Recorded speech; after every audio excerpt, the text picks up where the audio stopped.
ایک مالدار کا سبق آموز واقعہ سنیں۔ چارلس اوبونگ یوگنڈا کا ایک بیوروکریٹ تھا، یعنی منسٹری آف پبلک افیئرز کا ایک سرکاری افسر۔ جب مرنے لگا تو اس نے اپنی بیوی کو وصیت کی اس کی دولت اس کے ساتھ ہی دفن کی جائے۔ اپنے بہن بھائیوں کو وصیت کی کہ دیکھو میری بیوی سے یہ کروا کر رہنا ہے۔ اس کا خیال تھا روز قیامت اللہ سے اپنے گناہ معاف کرانے کے لیے وہ یہ رشوت دے گا۔ پتہ نہیں اس کی دولت کتنی تھی، لیکن کچھ ملین کرنسی اس کی بیوی نے اس کے تابوت میں رکھ کر اسے اپنے آبائی علاقے میں دفن کر دیا۔ سنا ہے اس کے قبیلے نے چند دن میں ہی اس کی قبر کھود کر وہ سارا پیسہ نکال لیا۔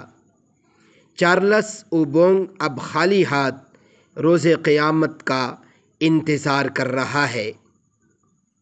کہتے ہیں کفن کی کوئی جیب نہیں ہوتی اور مرنے کے بعد سب کچھ چھوڑ کر خالی ہاتھ جانا ہوتا ہے۔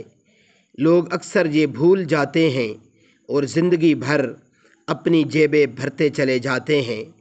ان میں وہ لوگ بھی ہوتے ہیں جو اپنی جیب بھرنے کے لیے دوسروں کی جیبیں کاٹ رہے ہوتے ہیں، کمزوروں کو نوچ رہے ہوتے ہیں، ان کے نصیب کے رزق سے اپنے عالی شان محل تعمیر کرتے ہیں، پھر وہ لوگ سب کچھ چھوڑ کر چلے جاتے ہیں۔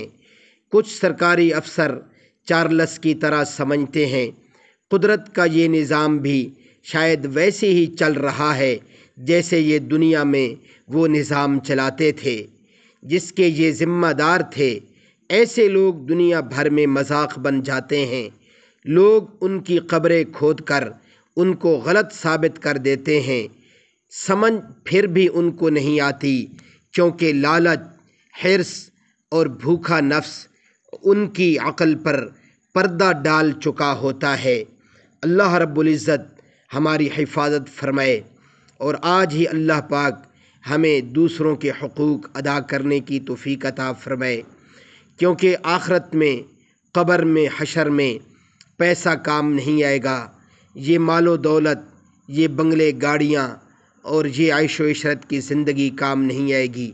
اگر آج ہم نے اپنے آپ کو سنبھال لیا اور خود کا بھی خیال کیا اور دوسروں کا بھی خیال کیا کہ فلاں بندہ کیسا ہے، اس کا حق میرے ذمے تو نہیں ہے، میں تو اعلیٰ قسم کے کھانے کھا رہا ہوں اور فلاں بندہ چٹنی سے گزارا کر رہا ہے، کیا میں اس کا حق تو نہیں کھا رہا، اور کیا میں اس کے کامل طور پر حقوق ادا کر چکا ہوں؟ اس لیے میرے محترم سامعین، اپنے آپ کو سمجھنا ہے، اپنے آپ کو سنبھالنا ہے، ایک ایک قدم سوچ سمجھ کر رکھنا ہے۔ اللہ رب العزت ہماری حفاظت فرمائے اور ہمیں کامل سمجھ عطا فرمائے، قبر کی تیاری کرنے کی توفیق عطا فرمائے، حشر کی تیاری کرنے کی توفیق عطا فرمائے، اور اعمال نامہ کی فکر کرنے کی توفیق عطا فرمائے کہ اللہ رب العزت ہمیں اعمال نامہ دائیں ہاتھ میں عطا فرمائے اور پل صراط سے بجلی کی طرح گزارنے کی توفیق عطا فرمائے۔